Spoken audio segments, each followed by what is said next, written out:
250+ strike রেটে রিশাদ হোসেনের পিএসএলে batting তাণ্ডব।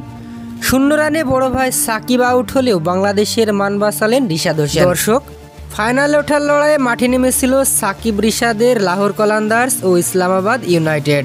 আর শুরুতেই টসে জিতে ব্যাটিংয়ের সিদ্ধান্ত নেয় লাহোর কালান্দার্স। আর এমন গুরুত্বপূর্ণ ম্যাচে সুযোগ পেয়ে গেছিলেন বাংলাদেশের রিশাদ হোসেন ও সাকিব আল হাসান। ম্যাচের 19তম ওভারে ব্যাটিংয়ের সুযোগ পান সাকিব আল হাসান। তবে ব্যাটিংয়ে নেমেই মাত্র 2টি বল খেলেই 0 রানে আউট হয়েছেন এই অলরাউন্ডার। তবে বড় ভাই সাকিব 0 রানে আউট হলেও বাংলাদেশের মান বাঁচিয়েছেন রিশাদ হোসেন। 19.4 ওভারের মাথায় ব্যাটিংয়ে নামেন রিশাদ, অর্থাৎ আর ইনিংসের বাকি আছে 2টি বল। আর 2টি বলের প্রথম বলেই বাউন্ডারি হাঁকান রিশাদ।